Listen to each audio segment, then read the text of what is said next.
Blog Talk Radio.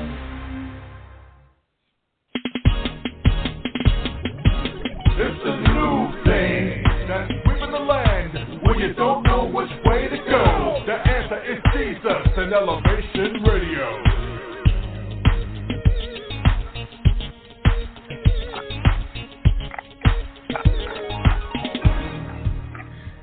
God bless you. This is Elevation Radio 1, and I'm your host, Pastor Steve, the Music Man Turner, along with the Green. And we thank you for taking the journey with us. This is the program that spotlights positive people doing positive work while serving a positive God whose name is Jesus. Let me say it again, Jesus. Listen, our subject matter today is wickedness in City Hall. Wickedness in City Hall. Introducing Mr. Bill Goodin, the People's Champion. And let me get started here.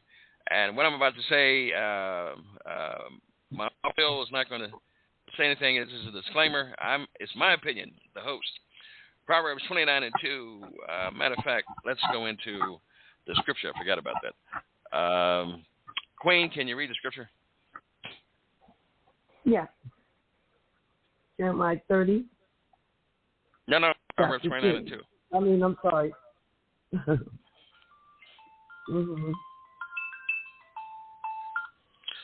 When the righteous are in authority, the people rejoice. But when the wicked beareth rule, the people moan. That's right. And so it says that as a city government under a prideful, inexperienced, factory-made pressure tries to put his brand on political dictatorship, we feel the burden of living under siege. Deceiving residents of the popleton with historic black homes promised to be saved by the Scott Adminastration were demolished in a sneak attack as he courted a firm with criminal tendencies and experience in the real estate and development game, giving away to white developers who contribute to their campaigns. Top-paying projects with no commitment to this city is a standard. Now he would be called mayor. Has the audacity, after the COVID numbers have gone down, falsely uses data to back his GESTAPO tactics of shutting down city government and keeping the doors of City Hall closed to its rightful owners, the citizens. And so it's people, while illegal doing sweetheart deals to their sweethearts. Enter Mr. Bill Goodin, the People's Champion, who courageously confronts city leadership on their constant overlooking of the average citizen. He tirelessly, confronts city leadership and the Scott Administration as he confronted the previous city leadership who trained Brandon Baby Scott. We need to rise up and retake this city before it's destroyed. Put your ear to the speaker and your mind on the words of wisdom by Mr. Bill Goodin. Welcome, Mr. Bill Goodin. How are you, sir? Well, thank you there, Pastor Turner and Queen Turner. Thank you for this opportunity, and I'm happy to be a part of this here Elevation radio program. We thank you for coming in and gracing us with your presence. Listen, let me ask you the first question for listeners out there and then listeners who will be listening. Who is Bill Goodin? Well, Bill Goodin. Originally, I'm from St. Louis. I've been in Baltimore for about 40 years. I've been blessed to be an activist for 50 years of my life. And, I've been blessed to write several different books. Also I have participated in the political process in terms of candidates. So I've been very active in the political process as a whole, as a community activist, because I've always believed that, the best government that anybody can ever have is when people are active in the government that they have to live up under, right? So, I've always tried to I guess what I say, sound the alarm. And the fact that one of my books, America is on fire and crumbling, I had a one chapter dedicated to the political elected in the government, because it's important that people know how that government works. Because if you don't really understand how it works, then you don't have no idea in terms how to even try to attempt to make change. So, I'm just like to say that Bill Goodin is a whole person in terms of, wanting to see change. And, I feel that, I feel that we're born for a purpose, Pastor Turner. You know what I'm saying? I don't think that we're born just to live and die, and we don't have no purpose to being on this earth, right?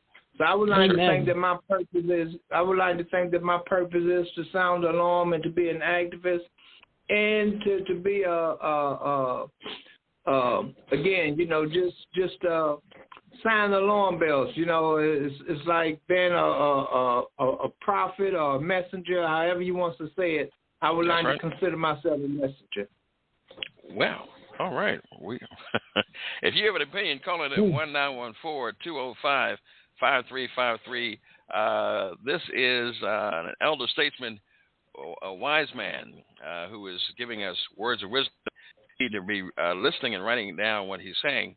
And if you have a question, call in. You'll get your answer. 1914-205-5353. It says here, you seem to be, again, very passionate about justice. Why? Well, like I say, most of us, black people anyway, we want to be honest, then all our life we have lived up under injustice and the cloth of what's supposed to be justice. It can never be justice when it's one way for one group and another way for another group. That's injustice there. So all my life I wanted to try to do what I can to even the playing field. For my children, for my grandchildren, for children that's not mine, for the future generations that's going to come. If we don't take no active role and we don't fight against what we see wrong, then how do we expect to change it? So, when we talk about justice, I see injustice on every level, and I just need to use this analogy real quick. Because I used to tell people, I remember as a little boy, and it still bothers me today, how I used to root for Tarzan, you know what I'm saying? And I'm just using that analogy to say that I was rooting for a white man to beat up black people in a place where black people lived and he didn't live, right? So I'm just saying that's how damaged that we are in terms of the tools that they use against us, the media and all this, the resources and every other thing. So it's important that all of us play a role in terms of trying to correct injustice and trying to make a more level playing field. That's awesome. This program, Radio 1, is like a public service announcement extended because the media is not going to give you 60 minutes to sound the alarm on mainstream. Matter of fact, but I did, speaking of mainstream, I did see you on Fox 45. They've kept you there with the clip of you talking about why is City Hall closed, blah, blah, blah, blah. And so folks should know who you are. And unfortunately, the government knows who you are, too. But I know you're not worried about that. So why is the mayor keeping City Hall closed? What do you think he's doing it for? Well, again, Pastor Turner, I just need to continue to say thank you. But I think that when you say why the mayor is doing that, first of all, I think this whole thing with COVID, man, has been a total misrepresentation of the truth. Now, don't get me wrong. I'm not saying COVID not real because, I know people died and everything else. But, it was never no national plan where everybody was doing the same type thing. So people have used COVID. And going back to City Hall is a prime example. How do you tell the citizenship, which not only pay to keep the lights on, the doors open, but we pay for every employee there? City Hall should be the last place to close, right? But when you use COVID as the reason to justify closing City Hall, and we the people just have to accept that, right? Then it don't make no sense when you see stadiums with thousands and thousands of people, but then you tell me the few people that's going to come to City Hall, then you don't know how to prepare to have them socially distanced from one another, where people need to go in there and conduct their business, where people need to go in there and talk to their elected officials about issues and problems that they encountering every day, is absolutely ridiculous. And you know, I don't think that the mayor or the governor, whoever will be responsible, should be allowed to get away with that type of behavior. And I think I remember seeing you before I really knew who you were. I saw you talking to city council about the gun situation, about how the police collect the guns, and they say that they get rid of them, but there's no proof of that. No one watches over their shoulder. What do you think about that? Did you remember that? Well, absolutely. And tell you the truth, listen, that's been an issue that I've been pushing for the last 35 years and continue to push it. And, you know, one of the things I said is that, you know, we should have oversight over every agency, right? You know, all of us witnessed here in Baltimore the gun trace task force when you had a group of police robbing drug dealers, killing people, and blah, blah, blah. In fact, they're coming up with a special on HBO called We Own the City, and it's about the gun trace task force corruption. You know, so, you know, one thing I tell people, Steve, Turner, is that because I always like to say, don't take my word when we got proof, right? People could Google today drugs, weapons, money stolen on police evidence room, and you have a lot of information popping up all across the country, right? So when we talk about $1 billion industry, and we talk about $1 billion industry when we talk about the drugs and guns that's collected up off the streets, why should we just have to take the word of the police department that they're being destroyed? I mean, it don't make no sense. You know, we need to have accountability, right? And right. If government really had the relationship with the people that, you know, we want to have this relationship or partnership, then this shouldn't be nothing we should be pushing. They should be the ones advocating that we want to make sure that citizens know these drugs and weapons is being destroyed. We want citizens to know that the money that we collect out of drug raids, that we're going to put some of this money back into the communities to help rebuild the communities. So we need oversight over the police department and all these other agencies. And that's what that's all about. Well, since you talked about stealing and the police and put it in the same sentence, as a former police, I can tell you that some police officers, majors and lieutenants and whomever, their hands, of course, are a little bit white. Have stolen out of traffic stops, cars being towed. They've stolen electronic items out of there. They have stolen from lumber yards. They have stolen from various places. So why wouldn't they steal guns and resell them and make money? You don't know if all of these murders, of 300 murders, are cop related. Why do I say that? No. I think you said it. Yeah. Okay. Go ahead. No, sir. I think you said it. I think you said it correctly. We don't know. We don't have no proof. I mean, you know, more than half the murders happening go unsolved, right? But I will say this, and what we all do know is this. Is that during the prohibition period years ago, before alcohol was legalized, then it was a war between the government and mafia, correct? Yes.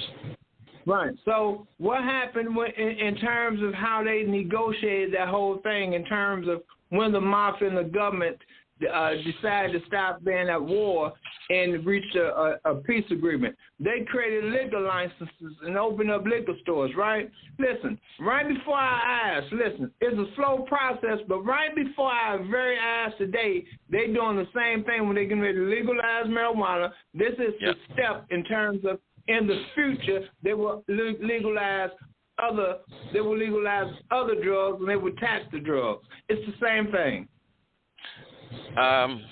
You're absolutely correct. Matter of fact, it was a city council person, I think she's gone now, Shannon Sneed, or somebody who introduced this 2 years ago about legalizing marijuana. and I thought she was crazy. I think I talked about it.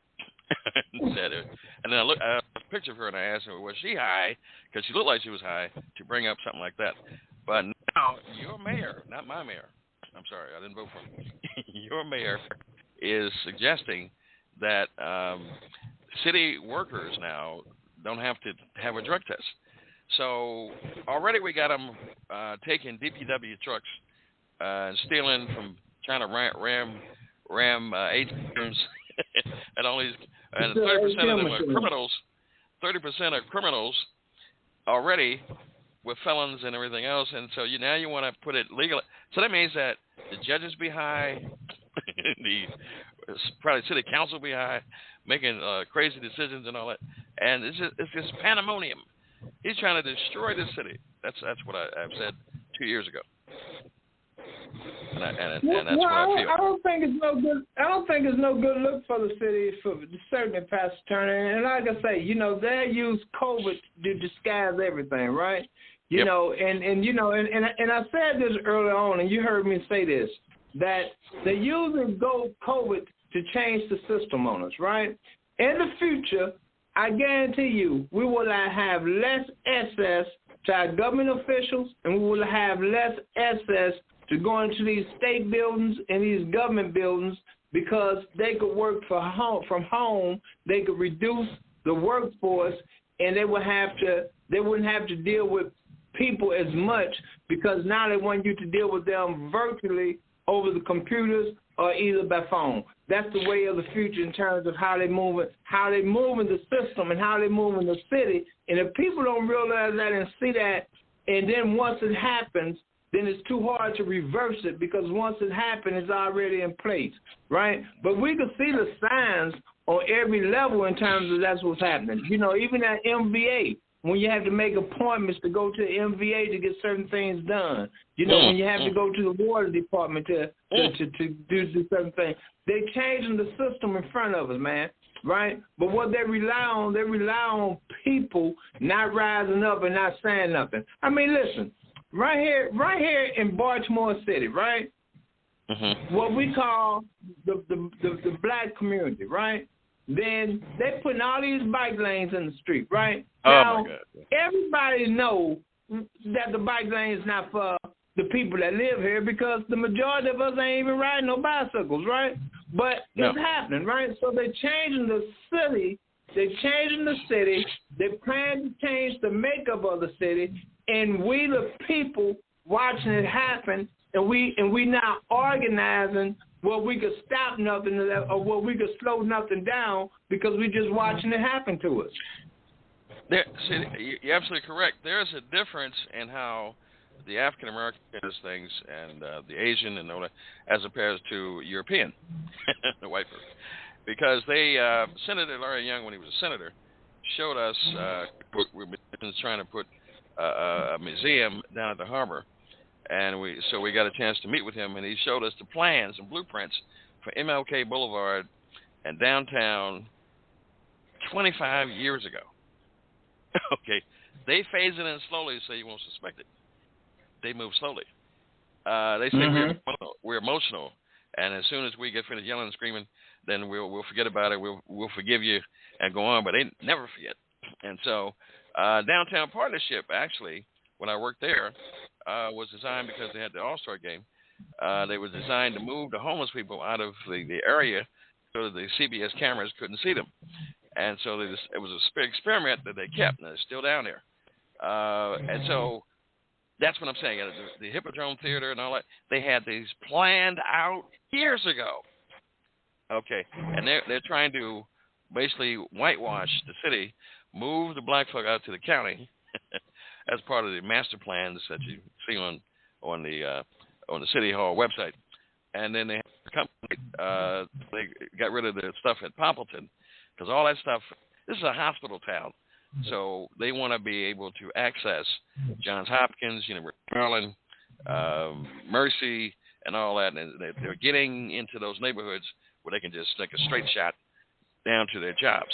And we, or should I say, your city government gives white developers, gives a break to Johns Hopkins, and never charge water bills, but they'll charge mom and pop. They'll charge your grandmother. Then that's what you fight about when you go into City Hall and talk about it. But they don't want a confrontation because they have an agenda. They're cowards. They have yellow down the back, and they don't want to deal with straight up truth because they don't want to hear it. Because even when you were down there talking guns, they tried to cut you off. I remember it. Yeah, absolutely. I mean, listen, people don't want to face the truth. You know what I mean? You know, people always say, you know, people always like to use the analogy in terms of, you know, was in the dark going to come out in the light, right? Well, you know, I don't like to always use that analogy because, you know, I understand the whole reference to, you know, we've always made black and we've always made dark the bad, right? So, you know, I just like to say, hey, you know, what's hiding in the white is going to come back to the sunlight, right? You know, so, you know, I mean, it's just like, you know, the whole entire system, you know, even when you're talking about Baltimore, right? Then the same things happening in Baltimore, happening in St. Louis, happening in Chicago, happening in Detroit. All these urban cities is under the same type of attack because white folks have realized that they made a mistake when they gave up the cities to black folks, right?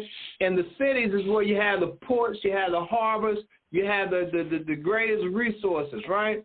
So it's a move to reclaim the cities by white people and to move black people out, especially a lot of black people what they would consider the undesirables are the ones that's at a poverty level because they're trying to change the makeup of the cities and trying to make them more attractive. And again, you know, I keep hopping back to this here COVID thing, but we have no idea how much damage that already COVID have done opposed to the damage that yet going to be done with businesses closing, people dying, and the way that they're going to use this COVID thing to change things, right? So, you know, the best thing that people could do, man, is really pay attention. The best thing that people could do is say, hey, you know, how do I fight? You know what I'm saying? What changes do I want to see? You know, if you want to see change and if you don't want to be a part of fighting to see the change that you want, then you really don't want change. I mean, it's as simple as that. You know, you can't say you desire, but you don't want to play no part in trying to help it to happen. You know, you're absolutely correct. What they count on is the apathy and laziness and predictability of this or average citizen, especially when it comes to voting. Now, Brandon Baby Scott, before he became mayor, he said actually at some point that this is my city. And that's the way he's kind of, you know, like a 5-year-old who says, it's my toys. And that's the way he's running City Hall. It's my City Hall. And I will not open it. It's my government. You see how he actually talks to Fox 45, Mackenzie Frost, when she's trying to ask him questions, and he don't like the questions. Oh, yeah, he roll his eyes. Absolutely. Absolutely. Then he cut her off. It'd say, that's all. Next question. Okay. I mean, like I texted him and told him, I said, hey, that don't look good. Yeah, that's not a good look for you. No, it's not no good look. It's not no good look. But since you're talking about Brandon, Pastor Time, well, you know, I guess we need to talk about black leadership just for a minute if we can, right? Because, you know, it's just like what's happening to the Mosby's family, right? You know, my position have always been this. You know, it's not to say what the Mosby's has done or what they haven't done. But I can say that black leadership is under another kind of attack that white leadership is not under, right? In this here city, we didn't have Sheila Dixon was our first black mayor. Then we had Stephanie as a black woman in the mayor. Then we have Captain Pugh. But out of them women, we didn't have 2 black female mayors that's been indicted, and one of them went to prison, right? Now, you know, I'm just saying that, you know, we cannot sit back as black people and watch black leadership under attack in a way that white leadership don't get attacked, right? What Marilyn Mosby done, what Catherine Pugh done, you know what I'm saying? Listen, you know, the people that made money out of Catherine Pugh's book deal was supposed to happen. Then you had white folks that made a lot more money than she made, but we have not heard their name. We have not heard their name mentioned yet, even though Catherine Prue went to prison. And even the attack that Marilyn Mosby is under. I'm just saying, you know, black people can't sit back, because what happens if you keep attacking black leadership like this, what you're doing is you planting in black people's mind that, man, I can't vote for black people because every time they get in office, look what they do. You see what I'm saying? But they don't paint white leadership with the same type of paint as they paint black leadership. And it's up to black people to defend them type of actions. Well, you're absolutely correct. I know for a fact that, let's just say the Irish. Uh-oh. My wife, am I going too far? Who are you talking to? I'm talking to my wife here. Oh. Are you there, Queen? Okay. Let me just go in. The Irish. You got Mary Pratt Clark, who I believe trained baby Brandon. Then you've got the epitome of all evil, which is Martin O'Malley. He's done more dirt in this city, and from Sinead Bonanois almost getting her killed because she refused to get rid of her child while he was married. You got to deal with that issue. So he tried to kill her. He also killed the minority, or should I say, alleged to have killed the minority president. This murder has never been solved. He got rid of Robert Clay. He got rid of Kevin Clark, who was one of the best commissioners we ever had. And because Kevin Clark found out that he was doing some stuff with cable or something like that he had no business doing, and so he planted a bug inside of his organization and ratted him out. And they came and created up some false domestic charges for him and put it on the news. And then he won the case with the judge. The judge ordered him to be returned to his post with back pay. They gave him the back pay. They don't mind giving you money, a little money. But then he did not return him to the job, which is a violation of a judge's order. Should be in jail. Right. So, you know, I'm just saying the historical situation of we still have Martin O'Malley today, even when he did the drug-free zones and locking folks up and all that, black men. We still have him today because two of his nephews, I believe, are in Brandon Scott's cabinet. That was a promise. You know, his wife is running for state's attorney. Whose wife?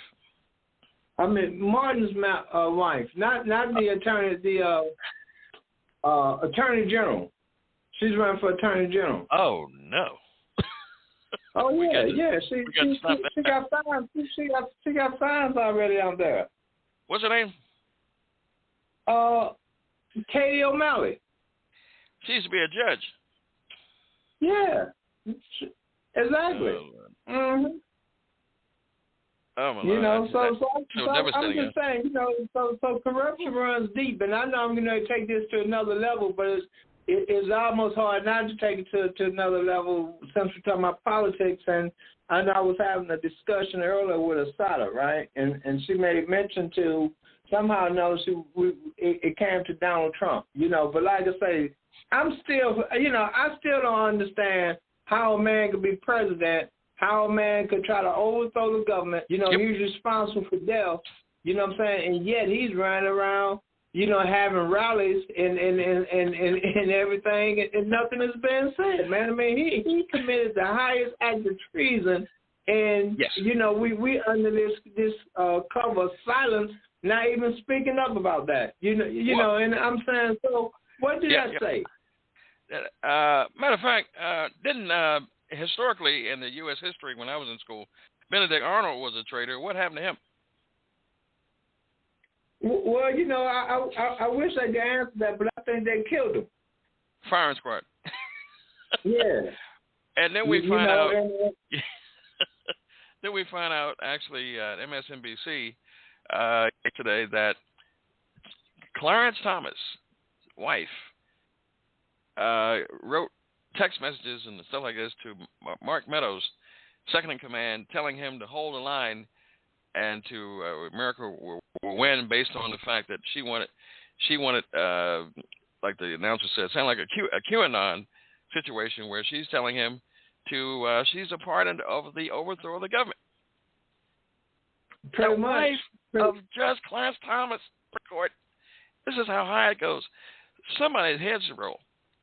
Look, Stephen, a whole bunch of heads should have rolled. I mean, like I said, first and foremost, I don't like to keep using black and white.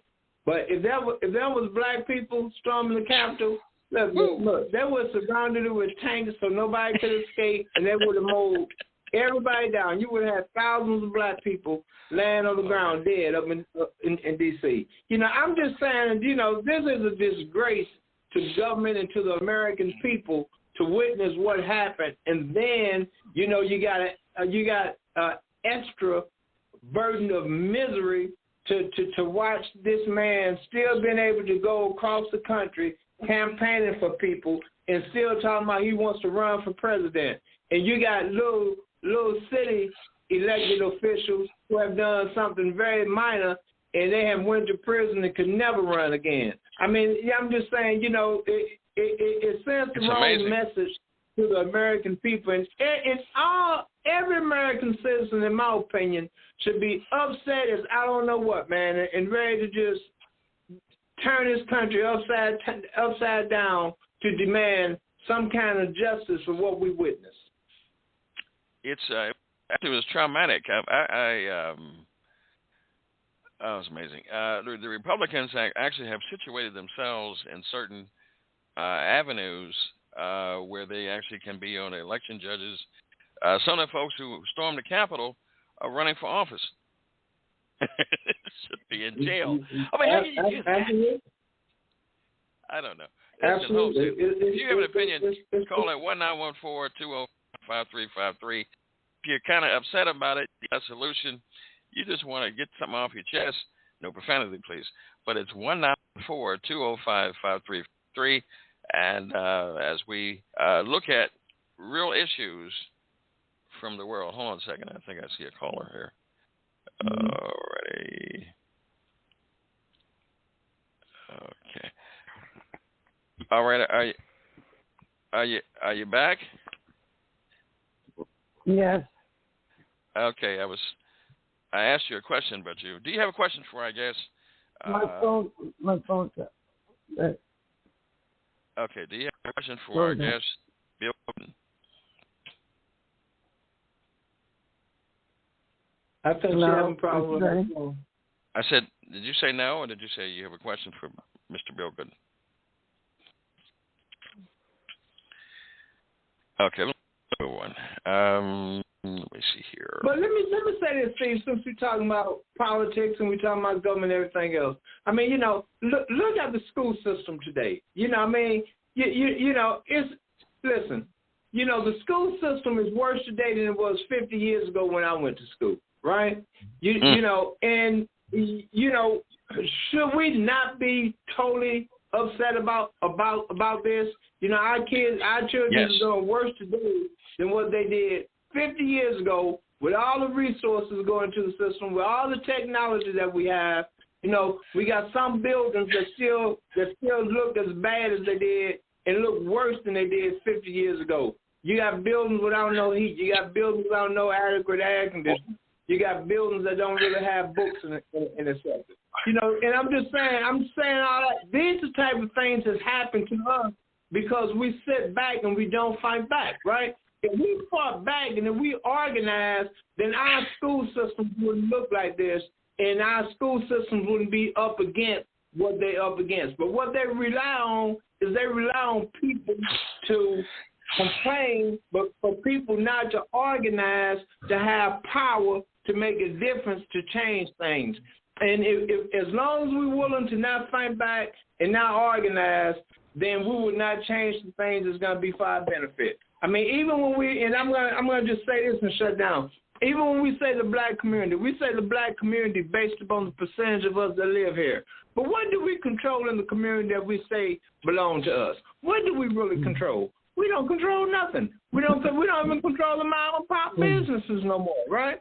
You know, so I'm just saying there's a lot of work that we have to do as a people. And the first step is that we just have to realize that it's nobody coming to save us but us, right? So if we're not willing to save ourselves, if we're not willing to fight for ourselves, then we're going to just watch the doom of what's happening to our future, you know, as we just sit back and watch. That's a scary thought. As a matter of fact, you know, if you go to New York, there's Chinatown.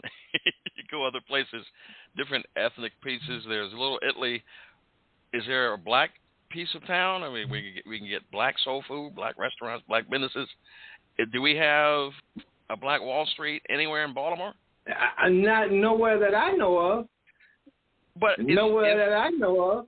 I thought we were 90% black in the city.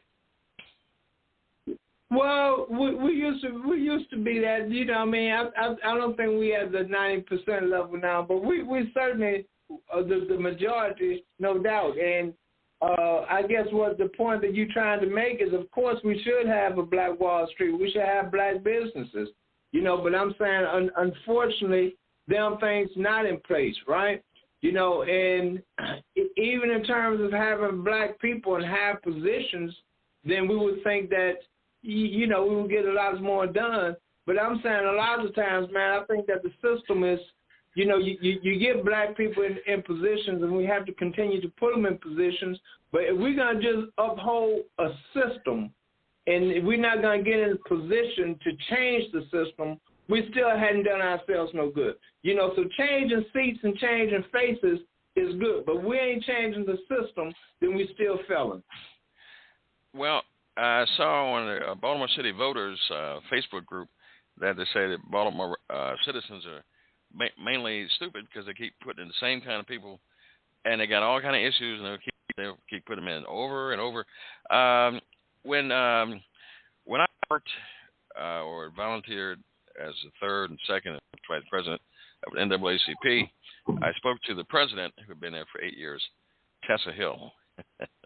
Right. Asked her, you know, Lord have mercy, maybe going too far, Queen, maybe going too far here. But I said I may be going too far in the second. But I noticed that, you know, white people can come off from all over the world, all over the United States, come to Park Heights. They can run up on top of spotter pots, and they throw beer at them. I saw that on ABC Wild World of Sports. They can have, you know, orgies. They can have all kinds of nonsense. In the black community, people, we got to hustle, and if they want to park somewhere, we got to charge them $15, $25 to park their car. They pop it out in a second. But they tear up the neighborhood, and the city allows them to do it for that time frame. And I asked her, the head of the NAACP, what do the people get in Park Heights for allowing these people to invade their neighborhood? You know what she said to me, Uncle Bill? You won't believe it. You won't believe it. Ask me what she said. I'm listening. What did she say? She said, we got them some new trash cans, new trash receptacles. I'm like, are you stupid? I was just thinking to myself, are you crazy? This is like they making multi-millions of dollars here, and you're not blessing the community here. And the first person, when they're about to shut down and move the racetrack, guess who the first house nigga was up there trying to keep it open and from closing? It was Brandon Scott. Now, if you came from Northwest, you should be trying to fight for your Northwest that you grew up in, as you say. Okay, you would be changing and have more police, because you can stand there and get robbed and raped and everything else, and it would take 2 days to get some police response. But let it be Preakness. Oh, my God. Police everywhere. They can't do nothing because they're detailed a year in advance to it. And so all the majors in Northwest standards have it all committed. They have it rationed out. But they can't ration out stuff for crime. Matter of fact, crime, which is at a all-time high of 300 murders for 8 years, the mayor has figures that says it's 52% of rate that they solved, as he tells Mackenzie Frost. But Fox 45, and I saw another, said it's only at 32% because you don't have enough manpower. You don't solve enough crimes. You only solve crimes when it's your relative. You only solve crimes when it's the governor's relative. You only solve crime when it's related to the mayor, when somebody's got to have some name. Yeah, I said that because that's the way it is. How do you feel about that, Bill? No, I think you're making some very valid points. You know, I mean, look, I think all of us could agree to this. We got technology that you can count the ants on the ground from up in the sky. All right, I mean that's just the kind of technology that's out there. So if it was a real commitment to reduce crime, to change this here thing, then it's not as hard as they make it. The problem is this here, Pastor Turner. People that live in poverty may suffer and say, man, this is bad. People that live in high crime areas may suffer and say this is bad, right? But it's other people making money from other people suffering. So the thing is that who's really controlling the resources and who's really making money off the misery of the people? And if we realize who's really making money off the misery of the people, then we may start to understand why our communities continue to decline and why we cannot get the resources and the protection and things in place that we need, right? Because if we had them things in place and the crime's still going to start reducing and our communities is going to start clean, then somebody's going to stop making the money that they're making off the misery of poor people and black people. We're still enslaved. It's just a digital leash. And what I found out when I was working for the Boy Scouts and as a district executive, the white men decided to fire me. But they used the black man, my supervisor, to bring the news to me. So they say, we're not racist because, your supervisor was black. Well, that's what they do. That's how they get their evil on. And so what happens is someone told me, a wise man told me, that if you want something to change, you don't talk to the candidate. Like, I don't go to the mayor. You don't know nothing. It was quite evident. Then what you do is find the 5 investors and his sponsors who actually sponsored them. You start writing letters to them. They, in turn, will say, why in the world you write stuff to me? Look, you handle it. Fix it. Because they don't want no trouble. They don't want to be bothered. And so that's the only way you get the elected official thing that you've asked him to do. And so I guess we had to. Do you have Martin O'Malley's address? We can write him an email. I don't have it in front of me, but it's not hard to get. But another point you made, Steve. I mean, since we're talking about issues and problems and everything, I just want to make sure we get as much in as we possibly can, right? Because when we talk about solutions, right? Then most black people, especially I'm going to say older black people, because we have lived to witness that when you have police walking through the community and building relationships with the community, then you reduce crime because now you got partnerships between the police and the community. The police know the people in the community. The people in the community know the police. So you likely, if you know your son is out there getting in trouble, then you may pull Officer Brown over and say, look, man, my son is one of them people up on the corner. I need you to go and pull him up because I don't want him to get killed. I don't want him to end up in prison, right? But they took away things that they know that work, right? Now, what sense do that make? When we know that when you have relationships with the police and the police have relationships with the communities, it's better for everybody, right? So how do we justify doing things like that? We can't justify it. However, I did tell you earlier this is a medical town, right? Yes, sir. The average cost of a kidney or a spleen or a heart, the body parts of black folks are what's being resold.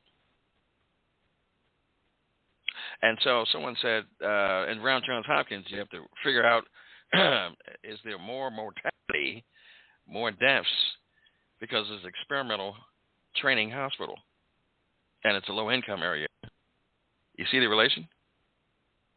No, absolutely, that's the relations. I mean, and that's what I'm saying. I mean, everything you're saying is look, everything you're making mention to is possibilities. How many people is purposely dying that's going to the hospital that may not have to die?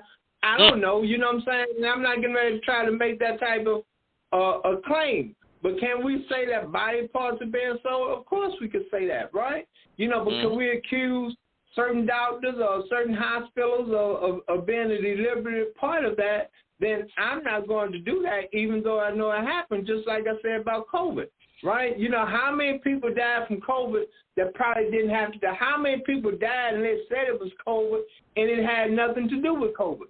You see what I'm saying? I mean, them the type of things that we can't prove. So, you know, we you know, unfortunately, we in the middle of that. We have to take for granted what they're giving us, right?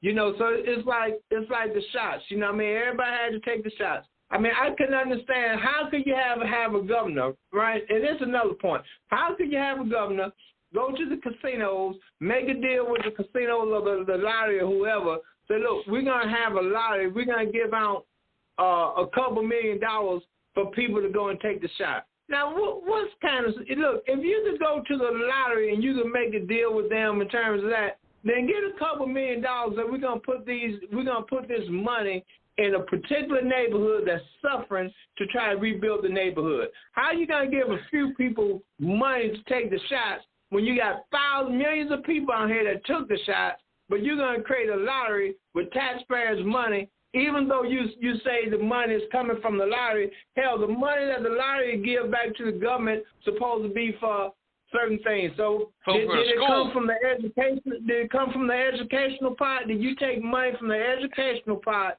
to use to create a lottery? And I'm saying them the type of things that we let slide as a people that we shouldn't let slide.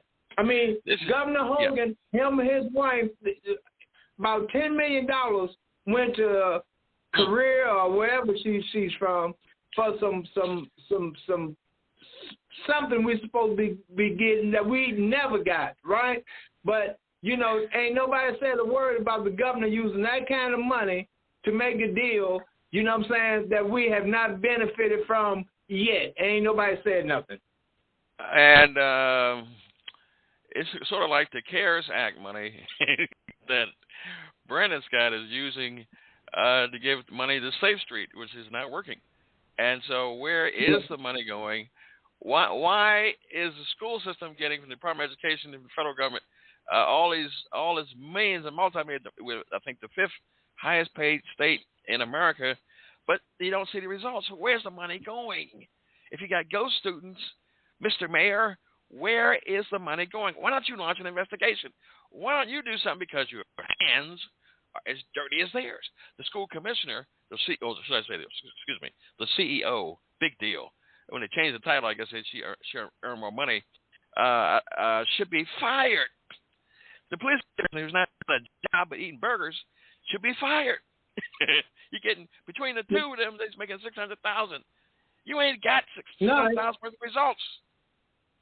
And even on that, Pastor Turner, listen, you know, if I had in charge of real power, I mean, listen, I think that when you got them big money jobs like that, when you're going to make $200,000, $300,000 a year, it should be based upon performance, right? That's right. We'll bring you in $100,000, right?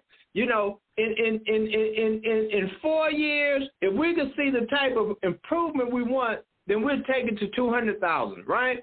In 8 years, if we can see a more improvement that we want, we'll take it to that $300,000, right?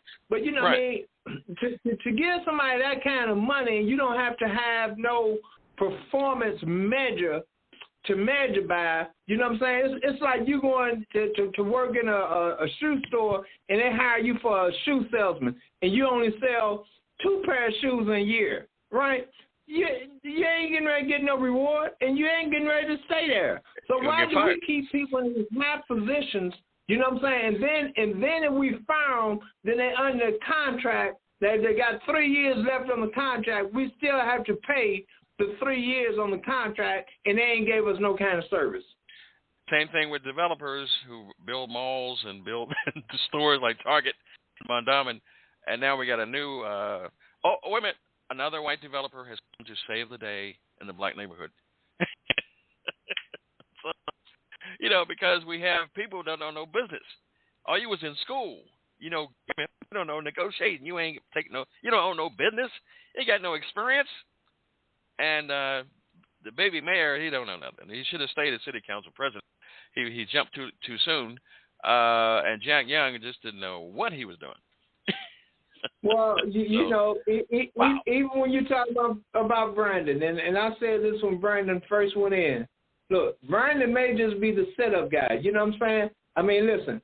They set you up to knock you down. You know what I'm saying? Yep. So, hey, Brandon got a lot of money that came through the city for that CARE Act. You know what I'm saying? And, hey, at some point, then it may be an investigation in terms of how that money was spent and who the money went to, and Brandon may end up in trouble before it's all over.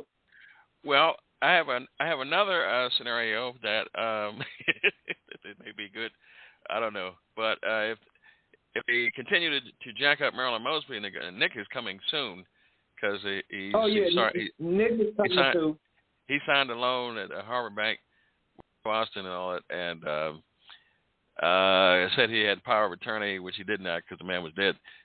That's illegal, and so he didn't even disclose his $45,000 tax lien.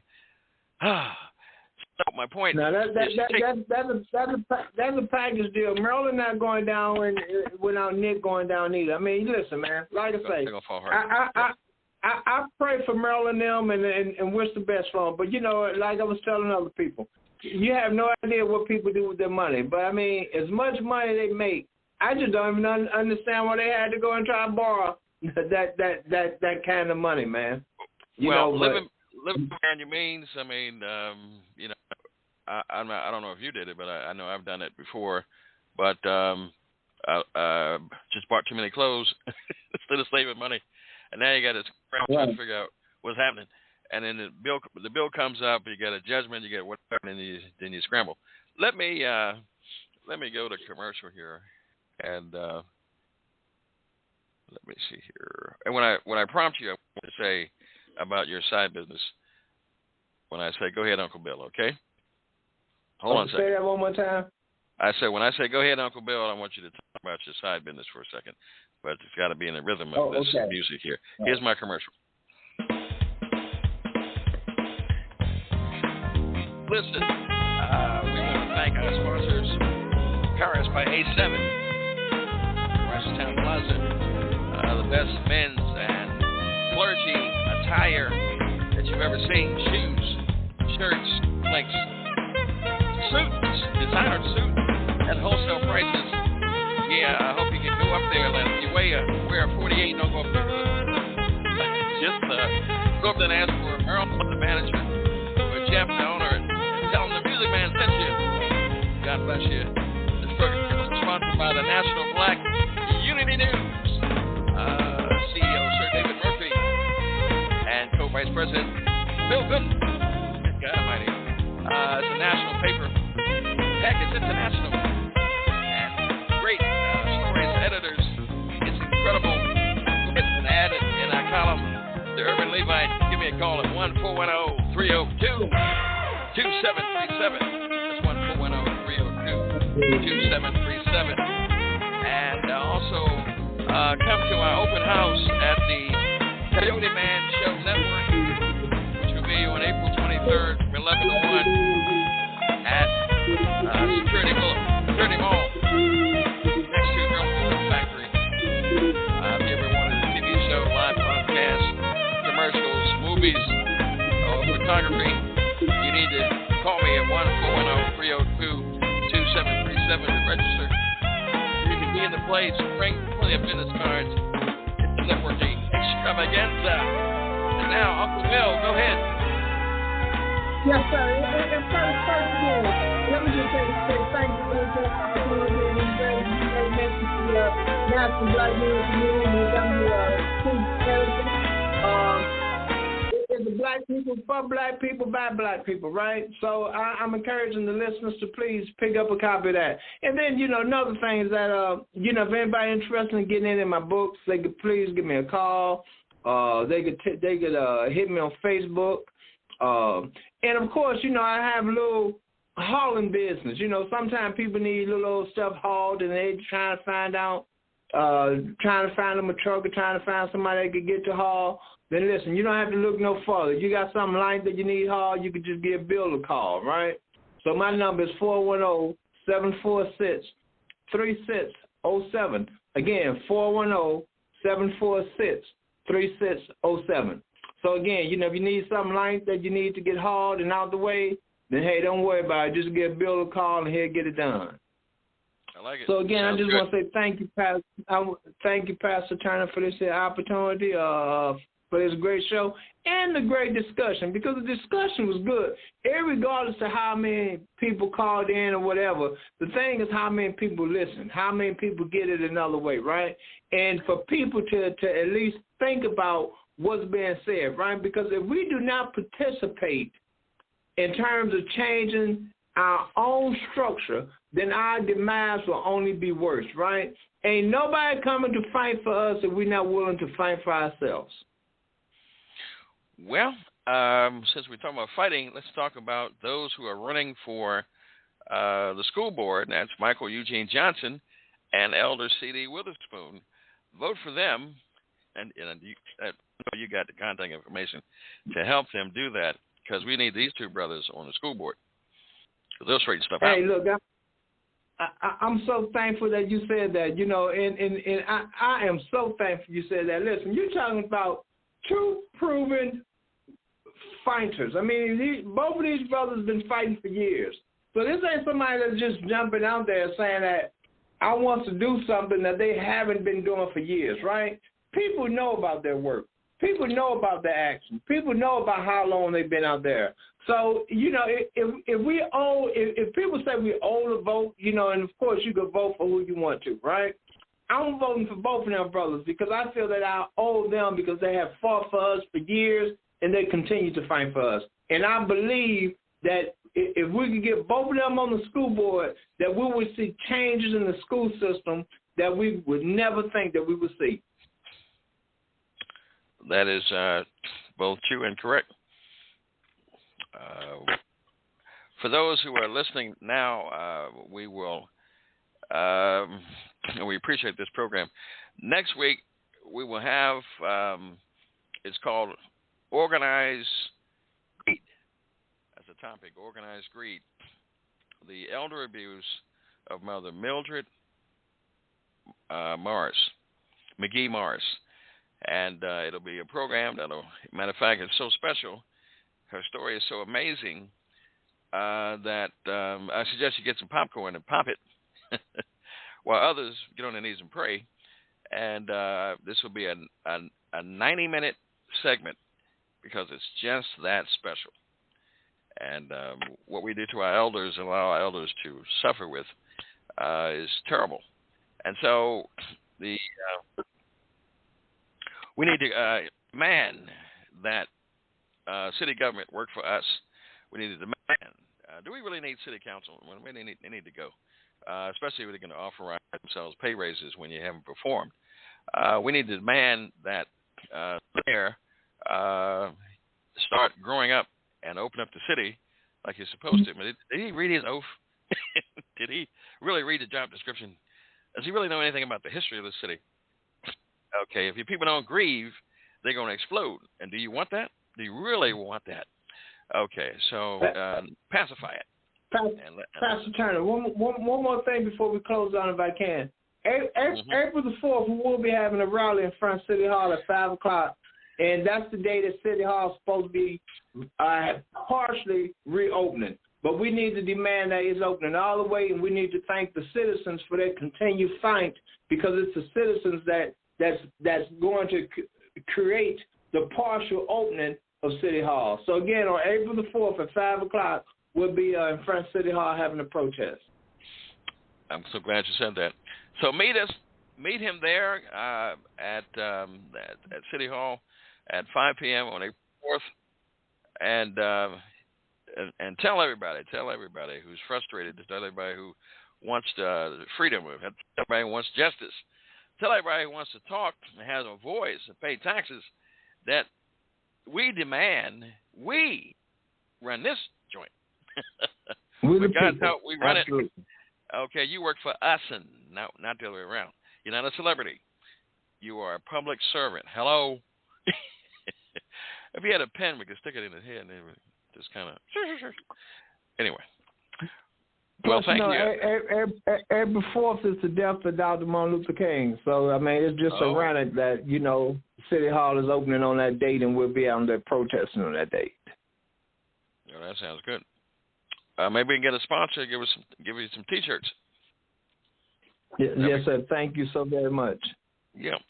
All right, Uncle Bill, I thank you. And this has been another Elevation Radio 1 moment. My suggestion to you is to keep your head up. Keep your head up. Keep your head up. And thank you, Queen. Sir. Thank you, too. Thank both of you. Y'all have a good day. Yes, sir. I'll let her know.